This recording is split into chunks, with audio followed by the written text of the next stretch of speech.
जय श्री गोरख। प्रिय श्रोताओ,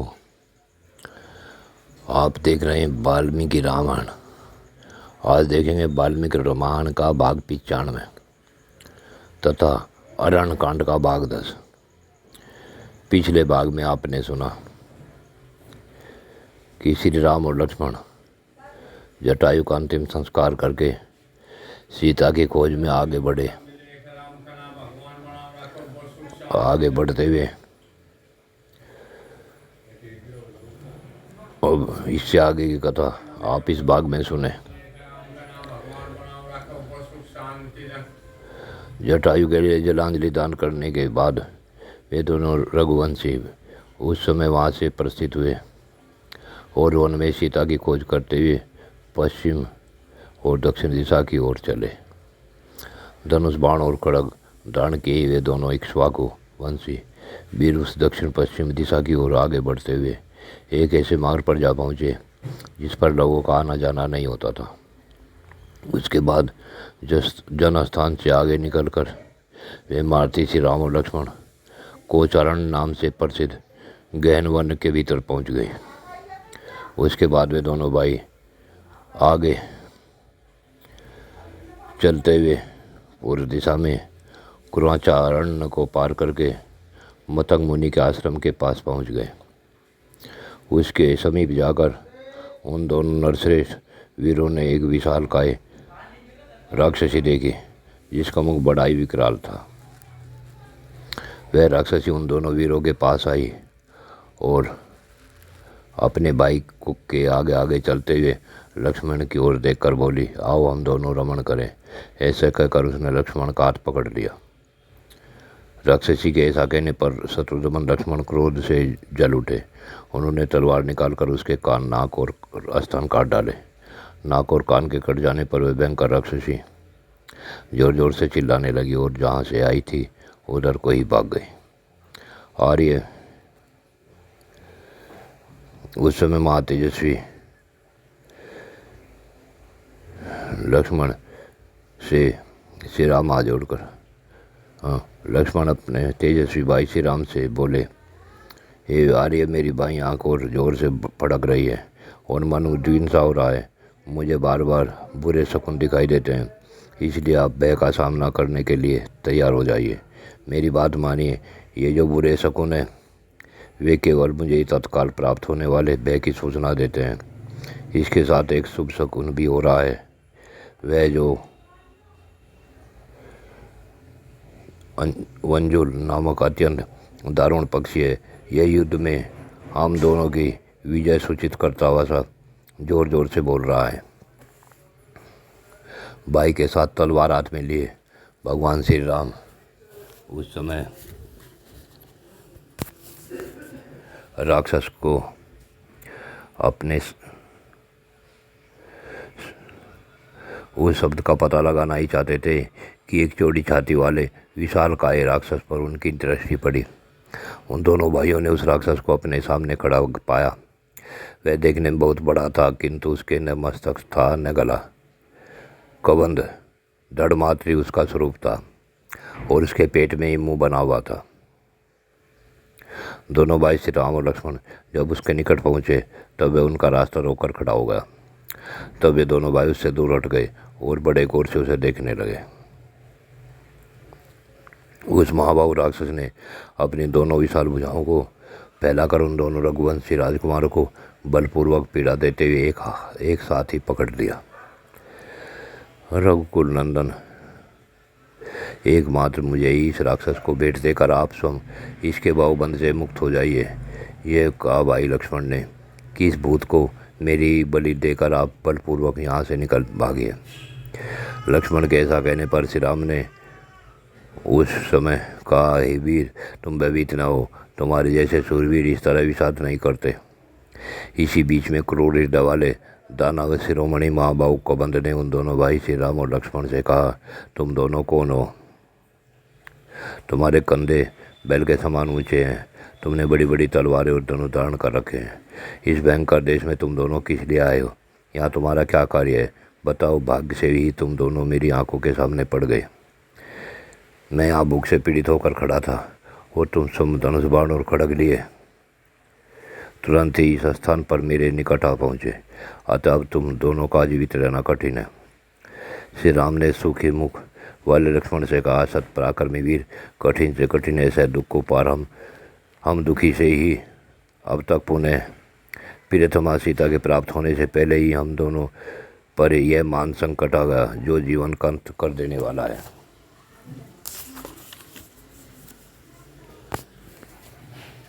कमंद ने कहा, क्षत्रिय शिरोमणि राजकुमारों, मुझे भूख से पीड़ित देखकर भी खड़े क्यों हो?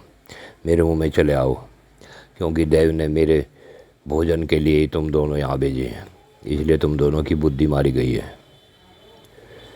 माँ का राक्षस बड़ा भीषण है, इसकी भुजाओं में ही इसका सारा बल और पराक्रम निहित है। उन दोनों की यह बातचीत सुनकर उस राक्षस को बड़ा क्रोध हुआ और वह अपना भयंकर मुख फैलाकर उन्हें खा जाने को उद्यत हो गया। भगवान श्री राम उसके दाहिने भाग में खड़े थे।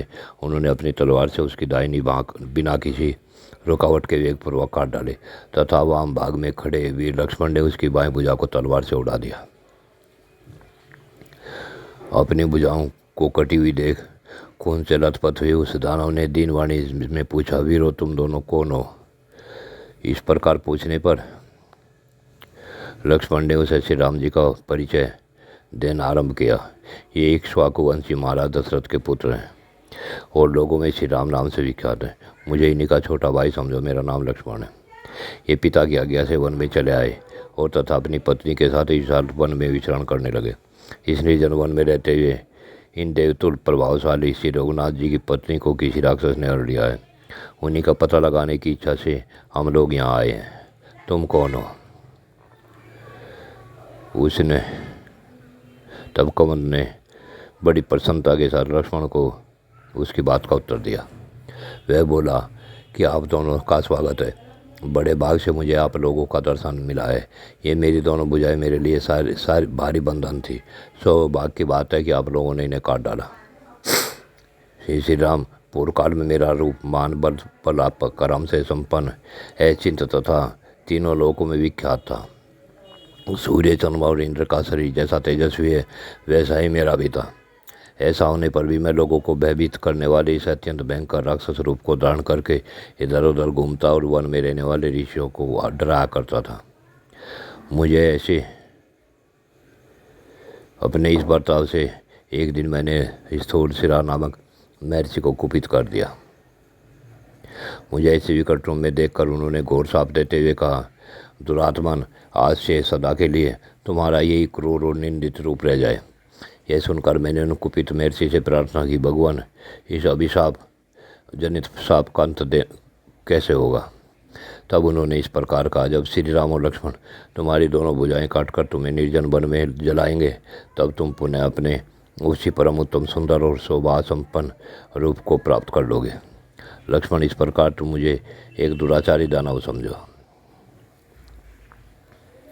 और घोर तपस्या करके पिता में ब्रह्मा जी को मैंने बहुत संतुष्ट किया और उन्होंने मुझे दीर्घजीवी होने का वर दिया। इससे मेरी बुद्धि में यह भ्रम या अहंकार उत्पन्न होगा कि मुझे तो दीर्घकाल तक बनी रहने वाली आयु प्राप्त हुई है, फिर इंद्र मेरा क्या कर लेंगे? ऐसा विचार का आश्रय लेकर एक दिन मैंने युद्ध में देवराज पर आक्रमण किया। उस समय इंद्र ने मुझ पर 100 दारों वाले चक्र का प्रहार किया। उनके छोड़े हुए उस वज्र से मेरी जांघें और मस्तक मेरे ही शरीर में घुस गए। तब मैंने बहुत प्रार्थना की और कहा, पिता में ब्रह्मा जी ने जो तुम्हें दीर्घजीवी होने के लिए वरदान दिया है वैसा तो। तब मैंने कहा, देवराज, आपने अपने वज्र की मार से मेरी जांघें, मस्तक और मुँह सभी तोड़ डाले। अब मैं कैसे आहार ग्रहण करूँगा और निराहार रहकर किस प्रकार सुदीर्घ काल तक रह सकूँगा? मेरा ऐसा कहने पर इंद्र ने मेरी भुजाएं एक एक योजन लंबी कर दी एवं तत्काल ही मेरे पेट में तीखे दाढ़ों वाला एक मुख बना दिया। इस प्रकार मैं विशाल भुजाओं द्वारा वन में रहने वाले सिंह, चीते, हिरण और बाघ आदि जंतुओं को सब ओर से समेट कर खाया करता हूँ। इंद्र ने मुझे यह भी बता दिया था कि जब लक्ष्मण सहित श्री राम तुम्हारी भुजाएं काट देंगे उस समय तुम स्वर्ग में जाओगे। हे रघुनंदन, अवश्य आप श्री राम हैं, आपका कल्याण हो। मैं आपके सिवा दूसरे किसी से नहीं मारा जा सकता था। यह बात महर्षि ने ठीक ही कही थी। नरश्रेष्ठ, आप दोनों जब अग्नि के द्वारा मेरा दाह संस्कार कर देंगे उस समय मैं आपकी बौद्धिक सहायता करूंगा। आप दोनों के लिए एक अच्छे मित्र का पता बताऊंगा। श्री राम, उस समय मुझे दिव्य ज्ञान, इस समय तो मुझे कोई दिव्य ज्ञान नहीं है, इसलिए मैं मिथिलेश कुमारी के विषय में कुछ भी नहीं जानता। जब मेरे इस शरीर का दाह हो जाएगा तब मैं अपने पूर्ण स्वरूप को प्राप्त होकर किसी ऐसे व्यक्ति का पता बता सकूंगा जो सीता के विषय में आपको कुछ बताएगा तथा जो उस उत्कृष्ट राक्षस को भी जानता होगा। ऐसे पुरुष का आपको परिचय दूंगा। रघुनंदन, साप दोष के कारण मेरा महान विज्ञान नष्ट हो गया है। अपनी ही क्रूर करतूत से मुझे यह लोकनिंदन रूप प्राप्त हुआ है। किंतु श्री राम, वहाँ भी रघुनंदन, आपके द्वारा विधि पूर्वक गड्ढे में मेरे शरीर का दाह हो जाने पर मैं ऐसे महापुरुष का परिचय दूंगा जो उस राक्षस को जानते होंगे। कबंध के ऐसा कहने पर उन दोनों वीर नरेश्वर श्री राम और लक्ष्मण ने उसके शरीर को एक पर्वत के गड्ढे में डालकर उसमें आग लगा दी। तदंतर वह महाबली कदम तुरंत ही चिता को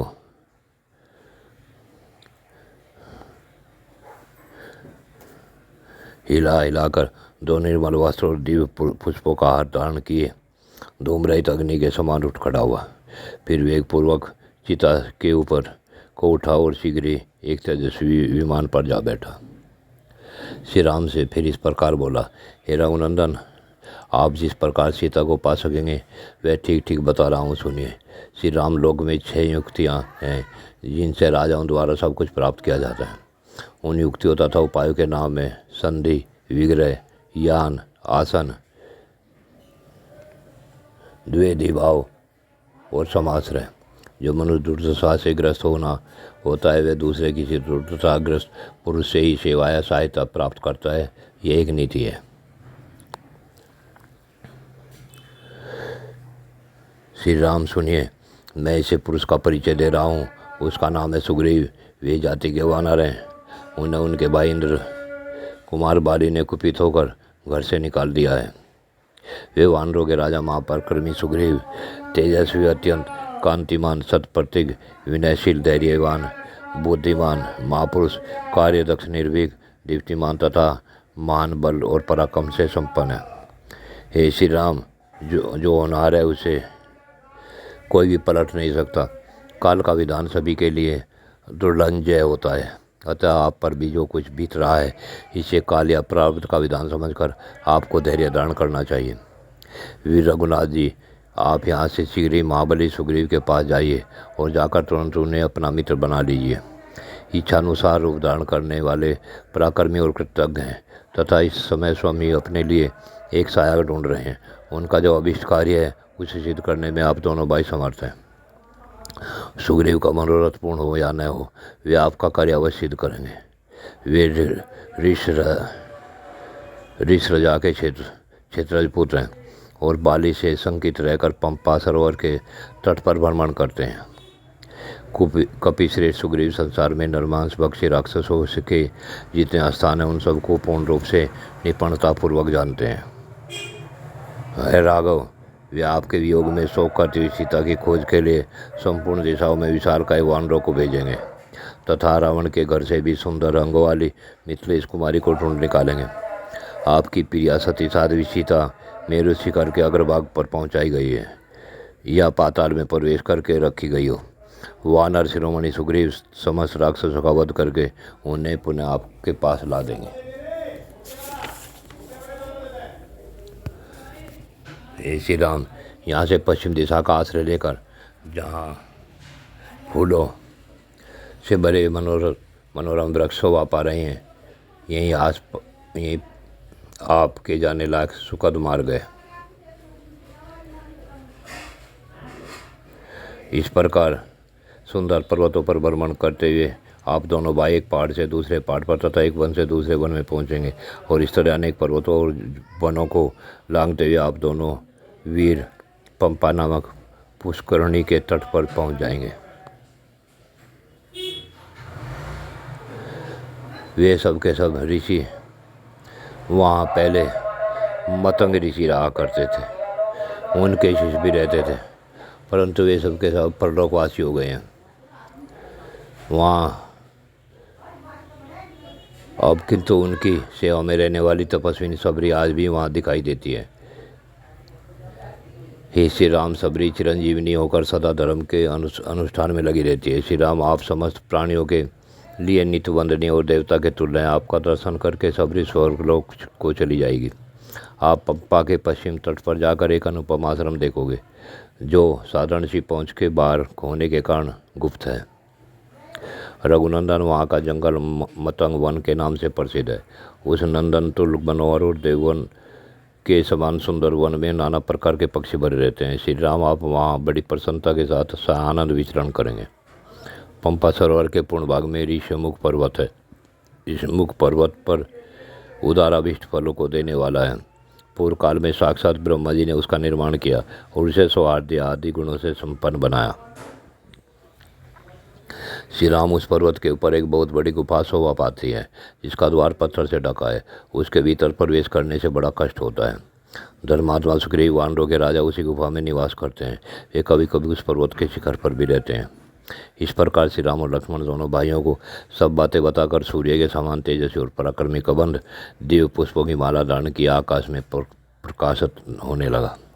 कबंध ने भी उन दोनों भाइयों से कहा, आप लोग भी अपने कार्य की सिद्धि के लिए यात्रा करें।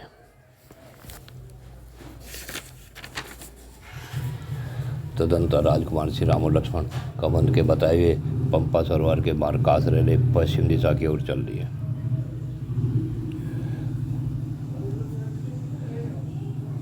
रात में एक पर्वत शिखर पर निवास करके रघुकुल का आनंद बढ़ाने वाले दोनों रघुवंशी बंधु पंपा सरोवर के पश्चिम तट पर जा पहुंचे। ये दोनों बहुबसंख्यक वृक्षों से घिरे हुए उस सुरम्य आश्रम पर जाकर सबरी के पास पहुंचे। उन दोनों भाइयों को आश्रम पर आया देख वे हाथ जोड़कर खड़ी हो गई और उनसे बुद्धिमान श्री राम लक्ष्मण के चरणों में प्रणाम किया। श्री रामचंद्र जी के पूछने पर वह बूढ़ी सबरी बोली, हे रघुनंदन, आप आज का दर्शन मिलने से ही मुझे अपनी तपस्या में सिद्धि प्राप्त हुई है। आज मेरा जन्म सफल हुआ है और गुरुजनों की उत्तम पूजा भी सार्थक हो गई है। पुरुष परवर श्री राम, आप दोनों देवेश्वर का यहाँ आकर सत्कार हुआ, इससे मेरी तपस्या सफल हो गई और अब मुझे आपके दिव्य धाम की प्राप्ति भी हो जाएगी। जब आप चित्रकूट पर्वत पर पधारे थे, उसी समय मेरे गुरुजन, जिनकी मैं सदा सेवा किया करती थी, अतुल कांतिमान विमान पर बैठकर यहाँ से दिव्यलोक को चले गए। महर्षियों ने जाते समय मुझसे कहा था कि तेरे इस परम पवित्र आश्रम पर श्री रामचंद्र जी पधारेंगे और लक्ष्मण के साथ तेरे अतिथि होंगे। तुम उनका यथावत सत्कार करना। उनका दर्शन करने से तू श्रेष्ठ और अक्षय लोकों में जाएगी। उसकी पूर्वोक्त बातें सुनकर धर्मात्मा श्री राम ने उससे कहा, तपोधने, मैंने कबंध के मुख से तुम्हारे महात्मा गुरुजनों का यथार्थ प्रभाव सुना है। यदि तुम स्वीकार करो तो मैं उनके उस प्रभाव को प्रत्यक्ष देखना चाहता हूँ। श्री राम के मुख से निकले हुए इस वचन को सुनकर सबरी ने उन दोनों भाइयों को उस मान वन का दर्शन कराते हुए कहा, रघुनंदन, मेघों की घटा के समान श्याम और नाना प्रकार के पक्षियों से भरे हुए इस वन की ओर दृष्टिपात कीजिए। यह मतंग वन के नाम से ही विख्यात है। इसी स्थान पर उन्होंने गायत्री मंत्र के जाप से विशुद्ध हुए अपने देह रूपी पंजर को मंत्रोच्चारण पूर्वक अग्नि में होंगे दिया था। देवताओं की पूजा करते हुए मेरे गुरुजनों ने कमलों के साथ अन्य फूलों की जो मालाएं बनाई थी, वे आज भी मुरझाई नहीं है। अब मैं आपकी आज्ञा लेकर इस देह का परित्याग करना चाहती हूँ। जिनका यह आश्रम है और जिनके चरणों की मैं दासी रही हूँ, उन्हीं पवित्र आत्मा महर्षियों के समीप अब मैं जाना चाहती हूँ। सबरी के धर्मयुक्त वचन सुनकर लक्ष्मण सहित श्री राम को अनुपम प्रसन्नता प्राप्त हुई। उनके मुँह से निकल पड़ा आश्चर्य। तदंतर श्री राम ने कठोर व्रत पालन करने वाली सबरी से कहा, बद्री, तुमने मेरा बड़ा सत्कार किया। अब तुम अपनी इच्छा के अनुसार आनंदपूर्वक अभीष्ट लोक की यात्रा करो। यहाँ से थोड़ी दूर पर चलते ही सबरी ने बताया कि यहाँ से थोड़ी दूर पर ऋषिमुख पर्वत शोभा पाता है, जिस पर सूर्यपुत्र धर्मात्मा सुग्रीव निवास करते हैं। बाली के भय से सदा डरे रहने के कारण ये 4 वानरों के साथ उस पर्वत पर रहते हैं। मैं वानर श्रेष्ठ सुग्रीव से मिलने के लिए उतावला हो रहा हूँ, क्योंकि सीता के अन्वेषण का कार्य उन्हीं के अधीन है। श्री राम ने जब ऐसा कहा तो श्री राम से सुमित्रा कुमार लक्ष्मण ने यूँ कहा, भैया हम दोनों को शीघ्र ही यहाँ चलना चाहिए, मेरा मन भी चलने के लिए उतावला हो रहा है। तदंतर प्रजा पालक भगवान श्री राम लक्ष्मण के साथ उस आश्रम से निकलकर सब और फूलों से लदे हुए नाना प्रकार के वृक्षों की शोभा निहारते हुए पंपा सरोवर के तट पर आए। उस समय सतपराक्रमी श्री राम के पुण्य लक्ष्मण से कहा, श्री लक्ष्मण तुम वानरराज सुग्रीव के पास चलो, मैं सीता के बिना कैसे जीवित रह सकता हूँ। ऐसा कहकर सीता के दर्शन की कामना से पीड़ित तथा उनके प्रति अनन्य अनुराग रखने वाले श्री राम मानसों को प्रकट करते हुए उस मनोरम पुष्करणी पंपा में उतरे। वहाँ जाकर लक्ष्मण सहित श्री राम ने पंपा को देखा। उसके समीपवर्ती कानन बड़े सुंदर और दर्शनीय थे। अनेक प्रकार के झुंड पक्षी वहाँ सब और भरे हुए थे। भाई सहित श्री रघुनाथ जी ने पंपा के जल में प्रवेश कर स्नान किया। जय शिव गोरक्ष। प्रिय श्रोताओं, आज की कथा यहीं पूर्ण होती है। आगे की कथा अगले भाग में। जय शिव गोरक्ष।